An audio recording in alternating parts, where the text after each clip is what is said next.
사랑하는 성도님 여러분, 저는 오늘 여러분들과 함께 죄라는 제목으로 말씀을 나누기를 소망합니다. 여러분 혹시 신앙생활 하면서 죄에 대해서 많은 생각을 해본 적이 있으십니까? 죄에 대해서. 신앙생활을 하는 많은 분들은 이 죄에 대해서 굉장히 예민하게 생각을 할 수밖에 없습니다.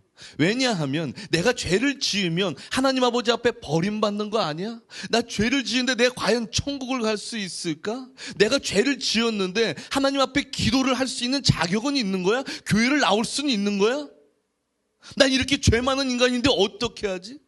그러면서 하나님 앞에 죄를 짓지 않으려고 발버둥을 치지만 그럼에도 불구하고 나의 부족함과 죄 앞에서 무능한 나의 현실 속에서 우리는 끊임없이 좌절하고 있다는 사실이죠. 제가 그랬었어요, 여러분. 어린 시절부터, 저는 태어나면서부터 목회자 가정에 태어나서 하나님의 말씀을 듣고 살았는데 참 내 안에 얼마나 많은 죄가 있던지요. 사람을 미워하고 시기 질투하고 또 사람들에게 말하지도 못할 나만의 그런 부끄러운 일들을, 여러분 저뿐만 아니라 우리 모두가 그런 것들이 있잖아요. 그런데 여러분, 제가 성경을 보면 볼수록 글쎄 내가 그동안 생각했던 죄, 우리가 그동안 생각했던 그 죄가 아니라 성경이 말하는 죄가 있다라는 것이에요. 죄의 본질이 있다라는 것입니다. 우리가 말하는 죄는 죄가 아니라 성경이 말하는 죄, 그 죄가 있는데 그 죄가 무엇인지를 우리가 오늘 말씀을 통해서 나눠보기를 간절히 소망합니다. 자, 여러분들에게 한번 질문을 해볼게요. 우리가 사는 세상에서 죄는 무엇을 말합니까? 죄는 무엇을 말할까요? 우리 사회에서 말하는 죄는 크게 두 가지로 나뉘더라고요. 두 가지. 그 첫 번째는요, 바로 도덕적인 것이에요. 도덕적인 것.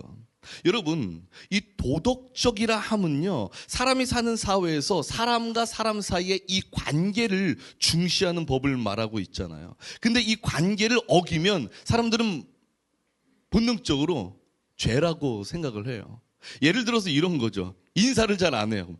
아유, 저런 예의도 없는 놈. 손가락질부터 하잖아요. 너 뭐 하는 거야? 가정교육은 제대로 받았어? 그리고 또 어떤 것이 있습니까? 자녀가 부모에게 효도를 하는 것이 있죠. 효도를 제대로 하지 않으면 그 부모님의 마음은 아프고, 또 효도를 하지 않는 그 자녀의 마음도 계속 뭔가 깨름칙하면서 죄의식에 사로잡혀요. 제가 이런 일이 있었어요. 저희 목사님이 5년 전인가요? 2021년도였죠. 그때 이제 부정맥으로 쓰러졌을 때 제가 하나님 앞에 막 기도했어요. 정말 그때 응급실에서 이제 우리 목사님 죽는다고 막 심장이 계속 멈추고 있다고 다시 살렸다고 막 그런데 제가 얼마나 무서웠겠습니까? 그래서 하나님 앞에 막 부르짖으면서 기도했어요. 하나님, 제 아버지한테 효도 한 번 한 적 없습니다. 여태 나 위해서 사느라고 효도 한 번 한 적 없는데 효도 한 번 할 수 있게 해주세요. 그렇게 그때 그게 그렇게 제 마음속에 응어리가 지더라고요. 효도 한번 하게 해주세요. 효도 한번 해주겠어요.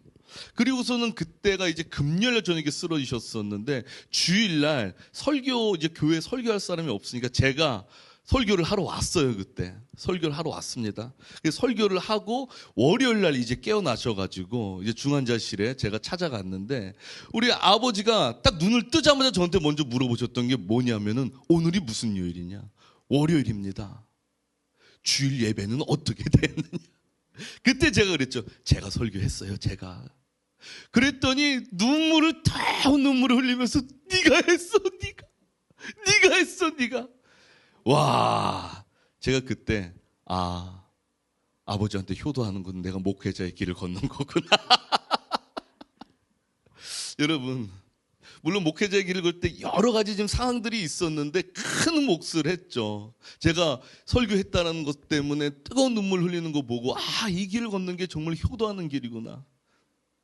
제가 효도하지 못했다는 그 죄책감이 결국에는 이렇게라도 내가 효도를 하자.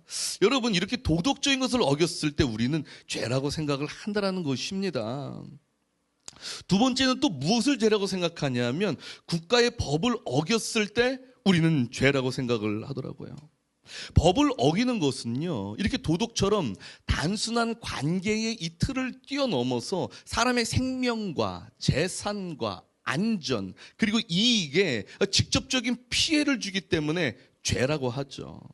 예를 들어서 살인, 사기, 폭력, 주가 조작 이런 것들이 있잖아요. 이런 것들은 모두 사회의 질서와 안녕을 철저하게 파괴하기 때문에 명백한 죄로 여겨진다는 거예요.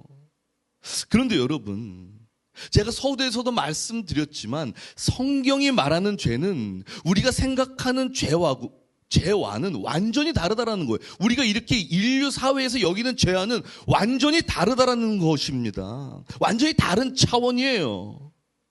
이 모든 것, 제가 좀 전에 나열했던 이 모든 것, 도덕적인 죄, 법적인 죄, 이것은 근본적인 죄의 본질이 아니에요.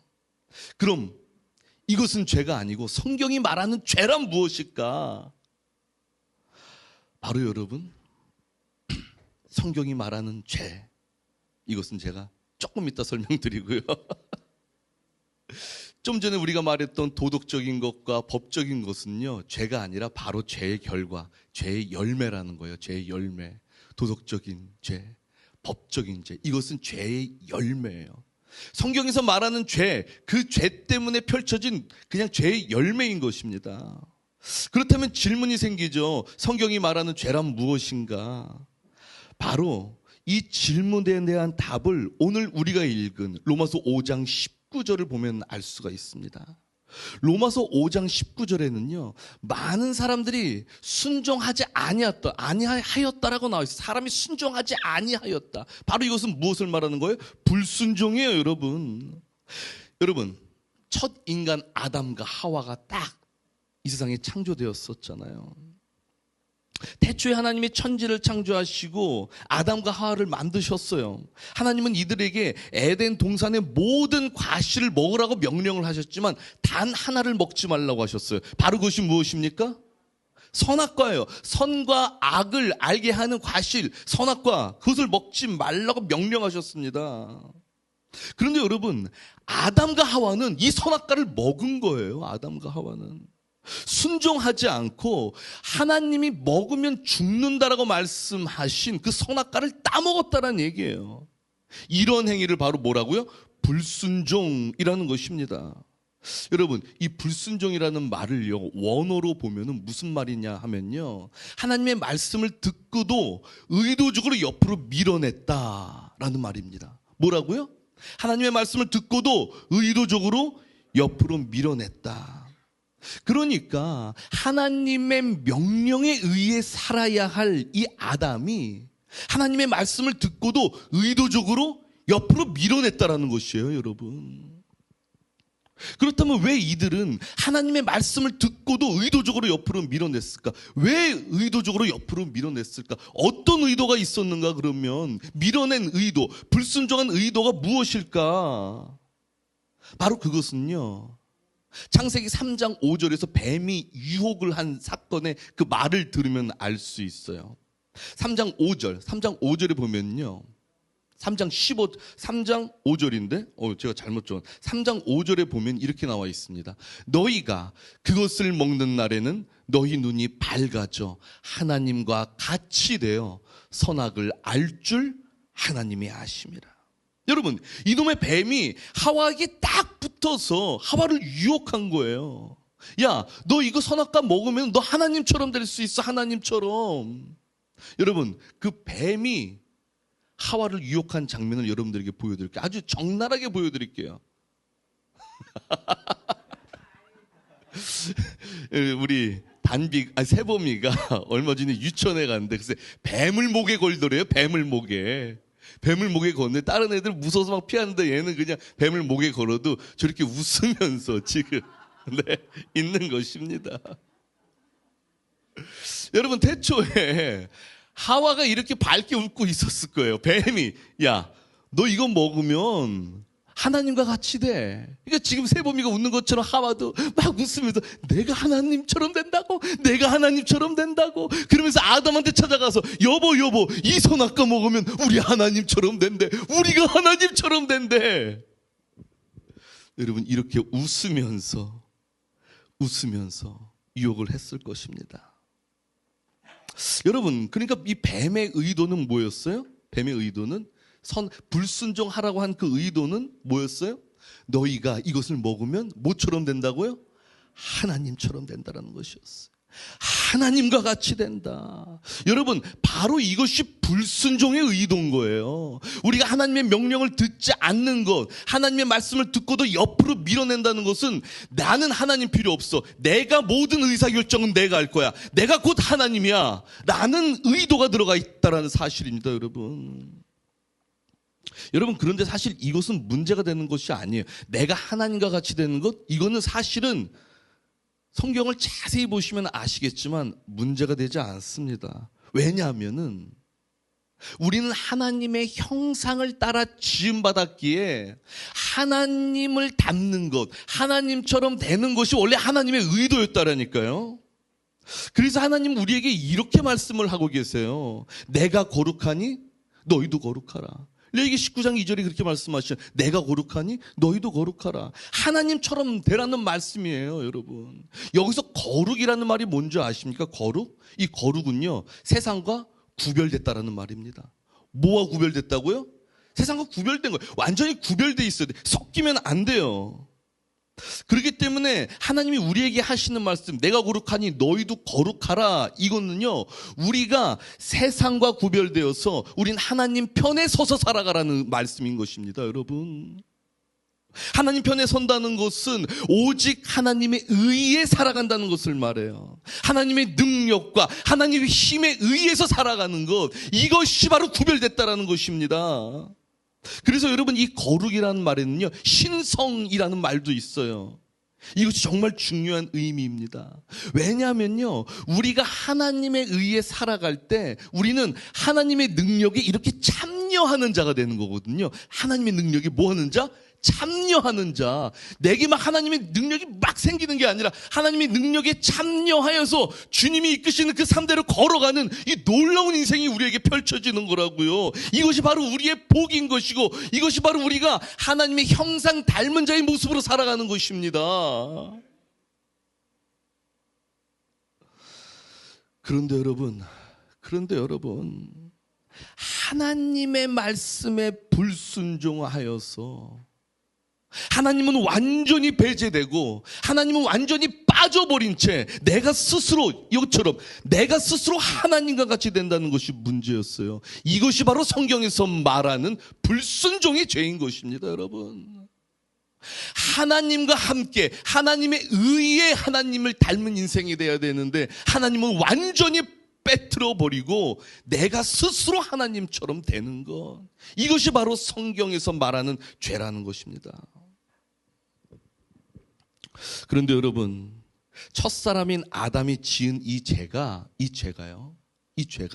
모든 인간에게 전가가 됐어요. 모든 인간에게.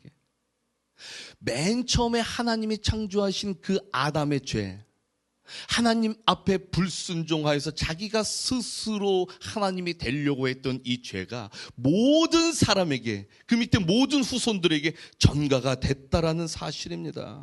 그렇기 때문에 우리 인간은 본능적으로 스스로 살아가려고 해요.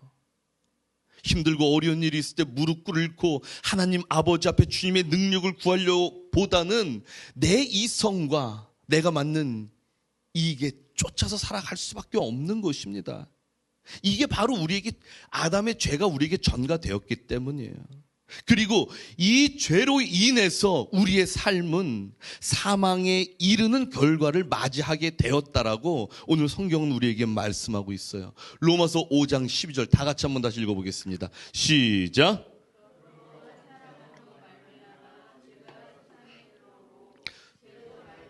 사망이 들어왔나니 이와 같이 모든 사람이 죄를 지었으므로 모든 사람에게 이르렀느니라. 여러분, 성경에서 말하는 사망은 이 육체적 죽음을 말하는 것이 아닙니다. 성경에서 말하는 사람은 보다 근본적인 사망을 말하고 있어요. 바로 그것은 뭐냐 하면 나에게서 그동안 함께 있었던 하나님의 영이 이탈된 것을 사망이라고 말하고 있는 것입니다. 여러분, 내가 하나님의 영과 함께하지 못하는 것을 성경은 사망이라고 말하고 있는 것이에요.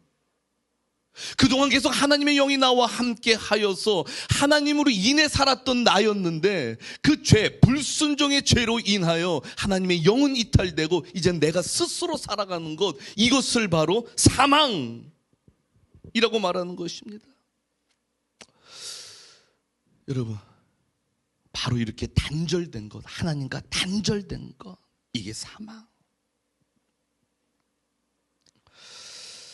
여러분, 이 죄로 인하여서 하나님의 명령에 의해 살지 않고 이젠 하나님의 영을 피해서 살아가는 그 인생, 이제 그런 인생에게는 영적인 생명력이 없어졌다라는 것입니다. 제가 2주 전에 여러분들에게 말씀드린 거 있죠. 우리 인간은 육체와 영혼으로 구성되었다고. 그래서 하나님의 영이 우리에게 공급될 때 하나님의 영에 의한 생각을 하게 되고, 그 하나님에 의한 생각을 하게 될 때 하나님에 의한 이 현실이 우리에게 펼쳐진다라고 했잖아요. 근데 그 모든 생명의 근원이 이 죄로 인하여 상실되어 버린 것입니다. 여러분, 그런데 이게 그냥 이렇게만 상실되면 모르는데 실질적으로 우리 삶에서 여러분 굉장한 그 사망의 결과가 또 펼쳐지게 되었다라는 것입니다. 여러분, 유발 하라리가 쓴 사피엔스라는 책을 한번 읽어보신 적이 있으십니까? 이 책은요, 인류의 기원부터 현대 문명까지 인간사를 총체적으로 정리한 책이에요. 그러니까 이 책을 요즘 몇 년 전부터 굉장히 이제 핫한 책인데요. 인간에 대해서 이해하기 위해서는 이 책을 반드시 읽어야 될 필독서 중에 하나죠. 여러분, 이 유발 하라리는요, 이 책을 통해서 인간의 역사는 전쟁을 떠나서는 볼 수 없다라고 그래요. 말하고 있어요. 인간의 역사는 뭐요? 전쟁을 떠나서는 볼 수 없다고요. 전쟁과 폭력, 집단 간의 충돌이 인간 문명의 발달을 이끌어온 핵심 동력 중 하나라고 말합니다. 그러니까 심지어 이 세상에 평화가 유지되어 있는 것도 결국에는 전쟁의 결과로 이렇게 된 거라는 거예요. 그러니까 인간에게 평화가 유지가 되려면 반드시 폭력이 있어야 된다는 거예요. 반드시 착취가 있어야 된다는 거예요. 이것이 바로 인간사라는 거예요, 여러분. 일반적인 인간사. 여러분, 하나님의 영이 없이 사망에 이른 채 그냥 텅 빈 나의 그 영의 공간, 그래서 내가 스스로 왕이 되려고 하는 순간 그 모든 결과는요, 이렇게 물리적으로도 사망 아래 놓이는 결과를 맞이한다는 사실이죠, 여러분. 요즘 캄보디아라는 나라 때문에 굉장히 시끄럽습니다. 그렇죠? 너무나 시끄러워요. 어떻게 저기를 사람들이 갈까라는 생각을 했는데 지방에서는 꽤나 많은 사람들이 그 말에 속아가지고 가면 몇 천만 원 준다, 얼마를 벌 수 있게 한다, 그 말에 속아서 청년들이 그렇게 많이 썼다고 그러더라고요, 여러분. 그런데 이 캄보디아의 역사를 보면요, 여러분 나중에 인터넷으로 꼭 한번 찾아보세요. 캄보디아 킬링 필드. 아시는 분은 아마 아실 겁니다. 이 캄보디아의 킬링필드, 폴포트의 대학살이라는 것이 1975년도에, 여러분 멀지도 않은 역사예요. 얼마 전에 일어났던 역사입니다. 이것이 바로 캄보디아의 너무나 잔혹한 역사였다라는 거예요. 여러분, 이 폴포트는요, 1975년도에 캄보디아를 장악한 공산 혁명 세력단의 그 수장이었어요. 그는 어떤 생각을 갖고 이 나라를 이렇게 만들었냐면요, 이 나라를 장악했냐면 첫 번째는 새로운 인간을 만들겠다라는 생각을 했대요, 이 폴포트가. 그리고 두 번째는 새로운 이상사회를 만들겠다라고 생각을 했대요. 그래서 이 사람은요, 이 폴포트는 노동국가로 만들기를 생각을 했어요. 계획을 잡았어요. 그래가지고 여러분, 이 순간부터 비극이 시작됩니다. 폴포트는 새로운 시대를 만들어 갖겠다는 그 미명 아래 자기 기준에 맞지 않는 사람들 싹 다 제거해버려요. 자리에서 내쫓는 게 아니라 죽여버린다는 사실이에요, 여러분. 첫 번째는 어떤 사람을 죽인 줄 알아요? 전 이걸 보면 너무 놀란 거예요. 안경 쓴 사람들을 죽였어요, 안경 쓴 사람. 우리 재영 청년 죽었어요. 우리 원로 목사님 죽었고, 심재근 청년 죽는 거. 우리 최양진 집사님도 죽었어요, 지금. 그때. 전명성님도 죽었어요, 지금. 왜 죽은 줄 알아요? 왜 왜냐하면요, 이들은 지식인 같다라는 생각이었어요. 거기서 노동을 해야 되는데 너희들은 노동할 사람들이 아니야, 지식인이야. 그러면서 교수와 선생, 의사, 기술자 이들을 다 죽여버렸어요. 여러분, 지식인들이라고. 여러분, 이게 말이 됩니까? 안경을 썼다는 이유로, 배웠다는 이유로 죽임을 당하는 거예요. 그 다음에 누구를 죽인 줄 알아요? 종교인들을 죽였어요. 종교인들을. 이 종교인들은 정신적으로 사람들에게 계속 영향을 주니까 우리가 만들어갈 노동국가의 방해자가 된다는 거예요. 그래서 목사님, 스님 할 것 없이 종교인들을 싹 다 죽였습니다. 그리고 이러한 공포정치로 인해서 국민들은 불안에 쌓여서 캄보디아를 떠나려고 해요. 그래서 캄보디아 인근 지역, 인근 나라, 태국이나 베트남으로 도망가려고 밤에 막 도망을 가요. 그러니까 어떻게 하는 줄 알아요? 그 국경 지역에다 지뢰를 다 매서 내놓습니다.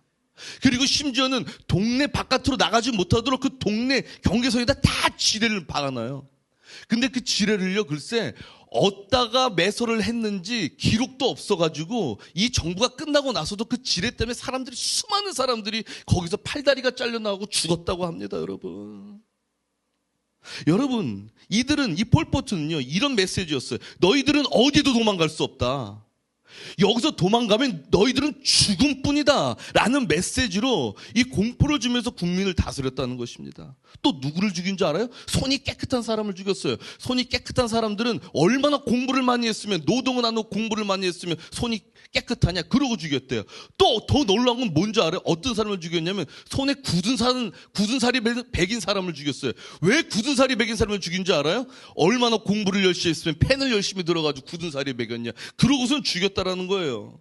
여러분, 이들은 사람을 죽이는데 어떤 기준이 없었습니다. 오직 캄보디아의 폴포트가 기준이었어요. 그 결과 어떻게 되는 줄 알아요? 1975년도에서 1979년도 이 단 4년 동안 200만 명이 죽었어요. 200만 명. 그 당시 캄보디아 인구 4분의 1이 죽었대요.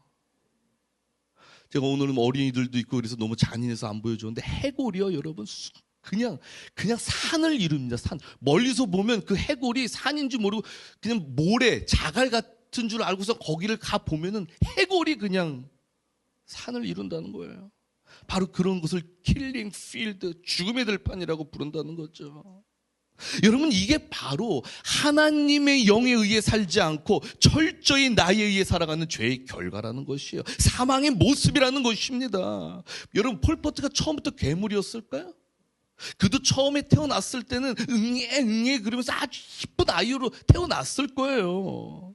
그런데 그런 자가 스스로 하나님이 되려고 하니까, 스스로 내가 기준이 되려고 하니까, 내가 진리가 되려고 하니까 한 나라를 사망의 상태, 지옥으로 만들어 버린 것이라는 사실입니다. 여러분, 이것이 바로 12절에서 말하고 있는 사망의 실질적 모습이에요.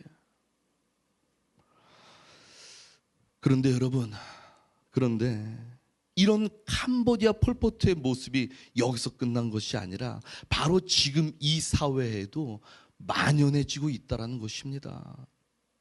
비록 사람을 죽이거나 해하거나 이런 것을 더 말하려고 하는 것이 아니라 이 기준을 말하려고 하는 거예요. 하나님의 영이 나에게서 이탈되어 내가 신이 되는 것, 내가 기준이 되는 세상, 지금 이것이 이 사회에 만연한 풍속으로 자리 잡고 있어요. 여러분, 이것이 보편화가 된 거예요. 이것이 보편화.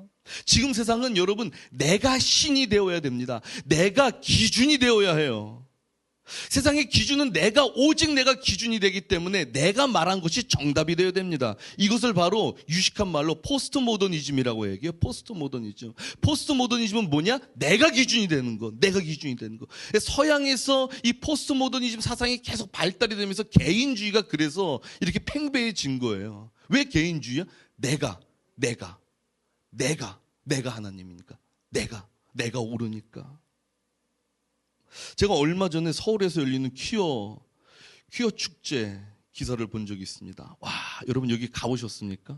전 가보지는 못하고 말만 들었어요. 여기 사진은 예배당이어서 사진은 안 올리고 기사만 그냥 올린 건데, 이 같은 성별을 가진 사람끼리 사랑을 나누는 행위를요, 서울 도심 한복판에서 하고 있다니까요. 남자들이 여장을 하고 아주 어따가 마귀 표징을 하고 뿔을 달고 여러분 그러면서. 그런데 이게 이 동성애 행사가요, 한국에서만 하는 것이 아니라 전 세계적으로 한다라는 것입니다. 전 세계. 더 놀라운 거 말해줄까요? 이스라엘 예루살렘에서도 동성애 행사가 이루어진대요. 세계에서 제일 큰 규모가 이스라엘 예루살렘에서 펼쳐지고 있대요. 왜요? 왜요? 내가 기준이 되는 세상이기 때문에, 개인의 성향이 존중을 받아야 되는 대상이 되기 때문에, 여러분 이것이 바로 이렇게 사망의 상태로 이루어지는 이 세상을 만들어가고 있다는 사실이에요. 얼마 전에 제가 법의학자가 한 이야기를 들었는데 에이즈에 대한 얘기를 들었거든요. 에이즈 환자를 부검을 했을 때는 그 아내가 끔찍하대요. 아주 그냥 끔찍하대요. 이 에이즈는 대부분 뭐예요? 동성 간의 사랑으로 인해서. 하나님은 이렇게 사망을 주셨어요. 그런 자들에게 반드시 사망을 주신다라는 것입니다. 왜 이렇게 돼요? 내가 하나님이 되기 때문에.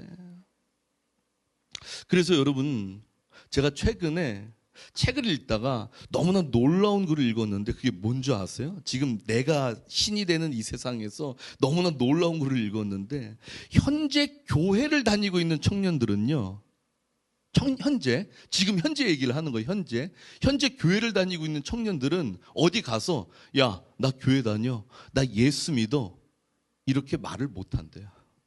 이렇게 말하면 아주 창피해지는 거래요. 현실에 안 맞는 이야기를 한다는 것입니다. 꺼려진다는 거예요. 왜냐하면 내가 기준이 되어야 하는 세상에서 하나님을 믿고 하나님께 기도하며 하나님의 뜻대로 살아간다라고 말하는 순간 그 사람은 바보 등신 멍청구리가 되는 거라는 것입니다. 그런 말을 하는 순간 이게 뭐랑 똑같냐면요, 동성애자가 나 동성애자야, 사람들에게 커밍아웃 하는 것과 똑같은 거래요. 나 그리스도인이야, 이렇게 말하는 게. 지금 이게 바로 이 세상의 문화라는 것입니다. 너무나 충격적이지 않습니까? 하나님의 영에 충만하여 하나님에 의해 사는 것이 부끄러워야 하는 세상. 여러분, 지금 이 세상이 바로 그런 세상이에요. 성경은 이것을 사망이 왕노릇한다 라고 말씀하고 있는 것입니다. 여러분, 저는 오늘 말씀에서 이 모든 것이 바로 첫사람 아담으로부터 시작되었다고 말씀하고 있어요. 그렇다면 하나님은 사람을 창조하시고 그의 불순종 때문에 그가 영원한 사망에 이르게 하셨는가? 그냥 방관하셨는가? 그러셨을까요? 그건 아니죠. 하나님은 창세기 3장 15절에서 인간을 유혹한 사단에게 이런 말씀을 하십니다. 다 같이 한번 읽어보겠습니다. 시작.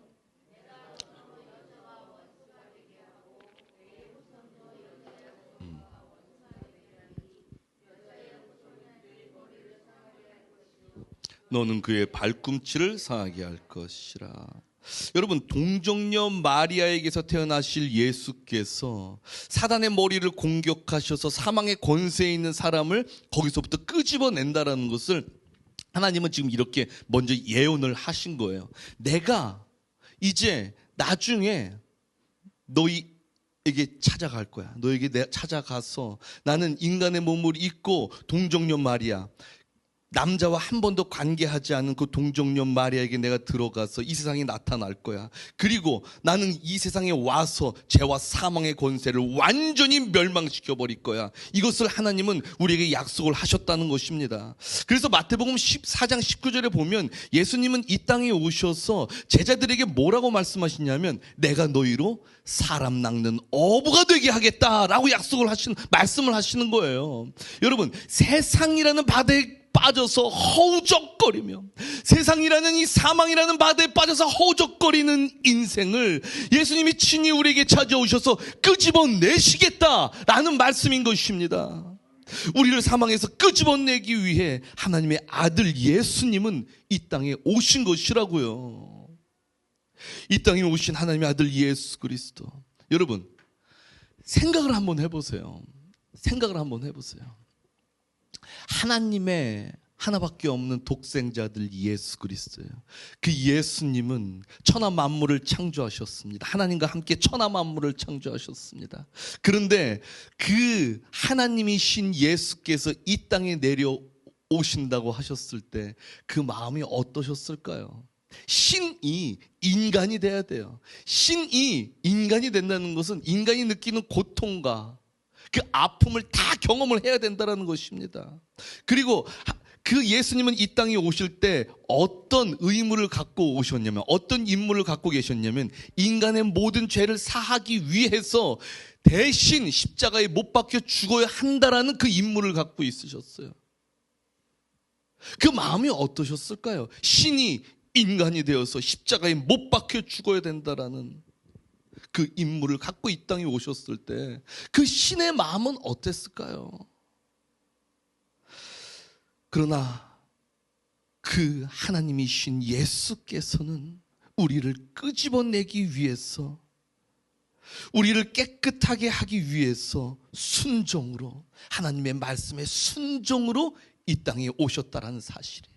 아담은 불순종으로 사망에 이르게 하였으나 예수 그리스도는 순종으로 우리가 생명 아래에 있게 되었다라는 사실입니다. 할렐루야.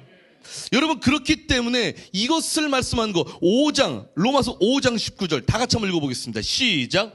한 사람이 순종하지 아니함으로 많은 사람이 죄인 된 것 같이 한 사람이 순종하심으로 많은 사람이 의인이 되니라. 아멘. 우리는 예수 그리스도의 그 순종으로 인하여 생명 아래에 있게 되었습니다. 할렐루야. 아멘. 우리가 전에는 죄와 사망 그 권세 아래에 있었던 자들이었으나 이제는 예수 그리스도의 그 생명 안에 있게 된 자인 것입니다. 그런데 제가 이런 말을 할 때 어떤 사람들이 저한테 물어봐요. 이런 분들이, 어떤 분들이 저한테 이런 말을 해요. 질문을 해요. 강도사님, 저는 여전히 누가 밉고 누가 싫고 정신 차리고 보면 또 죄의 한가운데 있는데, 아니 그러면 내가 도대체 예수님의 생명 안에 있는 것입니까? 난 여전히 이런데요. 내가 생명 안에 있긴 한 거예요. 그런데 여러분, 저는 그런 분들에게 당당하게 이 말씀을 선포할 수 있어요. 바로 무엇이냐면, 당신이 그런 자리에 있음에도 불구하고 여전히 당신은 예수 그리스도의 생명 안에 있습니다. 여러분 한번 들어보세요. 당신이 변화했기 때문에, 여러분들이 변화했기 때문에 생명 안에 있는 것이 아닙니다. 당신이 승리하고 있기 때문에 생명 안에 있는 것이 아니라고요. 오직 하나, 하나님이 당신을 생명의 자리로 옮기셨기 때문에, 하나님이 당신을 붙드시기 때문에, 하나님이 당신을 버리지 않기로 작정하셨기 때문에, 그렇기 때문에 우리는 생명 안에 있는 거예요.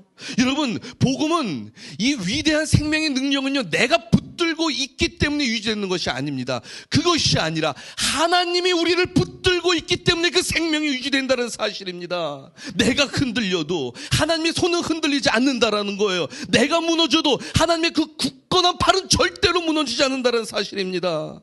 내가 넘어져도요, 내가 넘어질 때 있어도 하나님의 그 놀라운 권능의 손은 우리를 붙잡아 주신다라는 사실이에요. 이사야 42장 10절에 두려워하지 말라, 내가 너와 함께함이니라. 놀라지 말라, 나는 너의 하나님 됨이니라. 내가 너를 굳세게 하리라.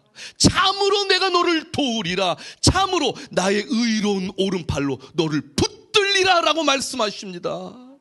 그 하나님이 우리와 함께 하시는데, 우리가 넘어지면 나를 방관하시는 것이 아니라 당신의 모든 사랑으로 나를 붙드시고 나를 굳세게 하신다는 사실이에요.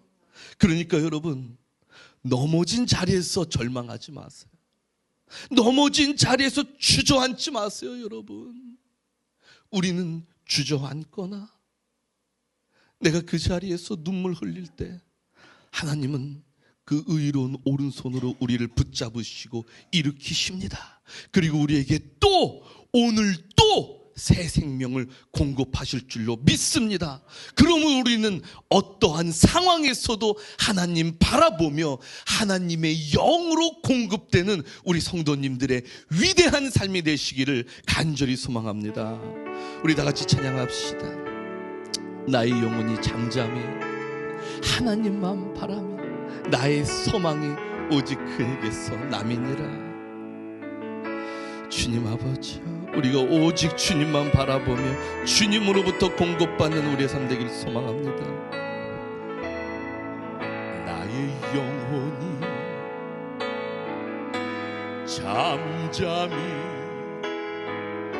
하나님만 바라며 나의 구원이 그에게서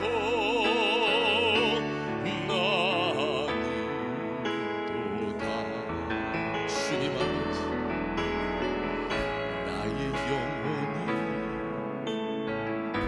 잠잠히 하나님만 바라라. 나의 소망이 저에게서 나는도다. 오직 주만, 오직 주만이 할렐루야 아멘. 나의 반석, 나의 구원이시니 오직 주만이 나의 산석, 내가 요동치 아니하. 우리 시간 다 같이 기도합시다. 다 같이 기도하면서 하나님 아버지, 우리가 오직 주님만 바라보게 하소서. 오직 주님만 바라보며 하나님이 우리에게 채워주신 그 성령의 공급을 기뻐하고 그 말씀에 순종하며 날마다 주님과 동행하는 자 되게 해달라고 다 같이 주의 이름 부르짖고 기도로 나아갑시다. 주여, 주여, 주여.